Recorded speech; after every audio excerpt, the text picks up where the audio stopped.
इस मूवी की शुरुआत में हमें जेरी दिखाया जाता है। जेरी लैन पहले यूनाइटेड नेशन में एक एजेंट रह चुका था। रिटायरमेंट के बाद वो अपनी बीवी केरन और बेटी कोनी और रेचल के साथ एक पुरसुकून जिंदगी गुजार रहा था।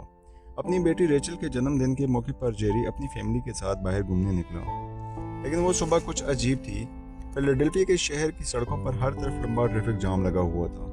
कई हेलीकॉप्टर शहर के ऊपर गश्त कर रहे थे और सड़कों पर लोग दौड़ते भागते नजर आ रहे हैं।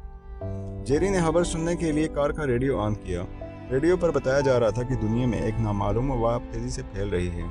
आलमी इदारा सेहत WHO का कहना है कि ये वबा जानवरों के काटने से इंसानों में फैली है, क्योंकि इसके इलामात कुछ हद तक रेबिस जैसी हैं।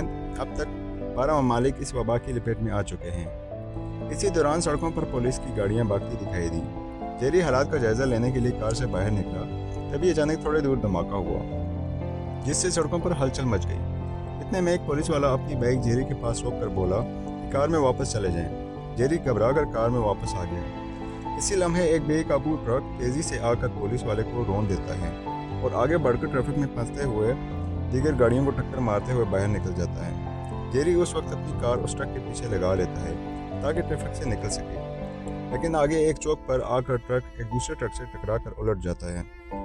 जेरी कार दूसरी समत में मोड़ कर वहां से निकलने लगता है, लेकिन इसी दौरान दो गाड़ियां जेरी की कार से टक्कर मार जाती हैं। खुशकिस्मती से एयर बैग की वजह से जेरी और उसकी फैमिली की जान बच जाती है।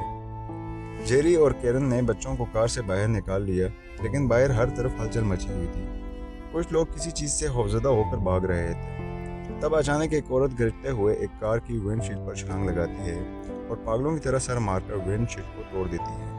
फिर वो किसी आदमी पर झपटती है और अपने दांतों से उसके हाथ पर काट लेती है। उसके बाद दर्द से कराहते हुए वो आदमी भी इतनी देर में बदलते हुए हालत में ज़ॉम्बी बन जाता है और अपने खानदान को काटने लग जाता है। इस तरह मुतासरा अफराद के काटने और लोग भी मुतासर होने लगते हैं। जेरी और केरन फौरन बच्चों को लेकर एक RV में चढ़ जाते हैं और किसी तरह शहर की भीड़ से दूर निकल जाते हैं। इसी दौरान जेरी को उसके दोस्त टेरी की कॉल आती है, जो यूनाइटेड नेशन में सेक्रेटरी जनरल था। जेरी ने पूछा कि ये सब क्या हो रहा है, तो टेरी ने कहा कि वो भी नहीं जानता कि ये वबा पहले कभी नहीं देखी गई। वो खुद मुश्किल से बच कर निकले हैं। जेरी, थोड़ी देर में तुम्हें लेने के लिए हेलीकॉप्टर भेज रहा हूँ, क्योंकि इस बहरान से निपटने के लिए हमें तुम्हारी ज़रूरत पड़ने वाली है। टेरी ने जब जेरी को एक अपार्टमेंट की लोकेशन दी जहाँ हेलीकॉप्टर आने वाला था, जेरी उस वक्त अपार्टमेंट की तरफ रवाना हुआ।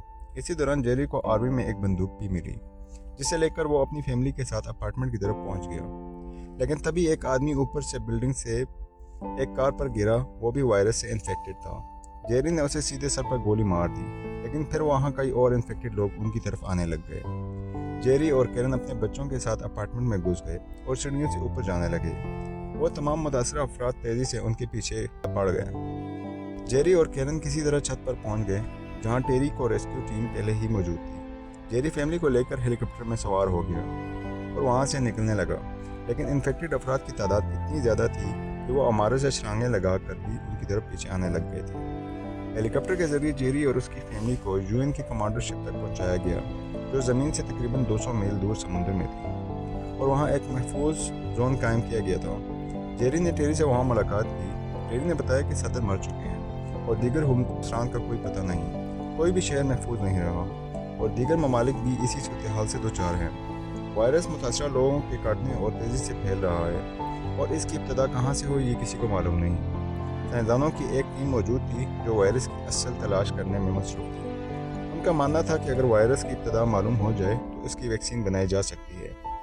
डॉक्टर फास्टबेक को जनूबी कोरिया भेजना था ताकि वो वायरस का महज का पता चला सकें। US नेवी के एक कैप्टन ने जेरी से कहा कि वो डॉक्टर फास्टबेक के साथ जाकर इस वायरस की तहकीक करे, क्योंकि वो खुद वहाँ तवील अरसा नहीं रह पाएंगे। जेरी शुरू में तैयार नहीं था, लेकिन क्योंकि वो अपने ख़ानदान को छोड़ना नहीं चाहता था। लेकिन कैप्टन ने कहा कि अगर जेरी तावन नहीं करेगा तो उसको और उसकी फैमिली को रिफ्यूजी कैंप में भेज दिया जाएगा। जेरी अपने ख़ानदान को अलविदा कहने लग जाता है। डॉक्टर फास्टबेक और मिलिट्री टीम के साथ जनूबी कोरिया की तरफ रवाना हो जाता है। वहाँ पहुंचकर जेरी ने देखा कि मुतासरा अफराद की तादाद बहुत ज़्यादा थी। एक हादसे में डॉक्टर फास्टबेक की मौत हो जाती है और जेरी ने खुद भी कई खतरनाक हालात का सामना किया। इस दौरान जेरी को ये समझ आया कि मुतासरा अफराद सिर्फ सेहतमंद लोगों पर हमला करते हैं और बीमार लोगों को नज़रअंदाज कर देते हैं। ये दरियाफ्त जेरी के लिए वायरस की कमज़ोरी साबित हुई। اس نے ٹیری سے رابطہ کیا اور ویکسین بنانے والی ایک ریسرچ لیب کا پتہ مانگا۔ جیری وہاں جا کر وائرس کے نمونے حاصل کیے اور خود پر تجربہ کر دیا کہ آیا وہ متاثر ہوتا ہے یا نہیں۔ خوش قسمتی سے وہ سنبھل گیا۔ جیری کے علم کی بدولت سائنسدان نے ویکسین تیار کی اور وائرس کے خلاف لڑائی کے لیے انسانیت کو ایک موقع مل گیا۔ آخرکار جیری اور باقی بچ جانے والے افراد اپنے محفوظ خاندان کے پاس واپس لوٹنے لگے۔ اگرچہ دنیا کی آدھی آبادی متاثر ہو چکی تھی، مگر باقی افراد کے لیے زندہ رہنے کی ایک امید جاگ چکی تھی۔ تو یہ تھی آج کی کہانی۔ اگر آپ کو ویڈیو پسند آئے تو چینل کو سبسکرائب کیجیے گا اور ویڈیو کو لائک کر لیجیے گا۔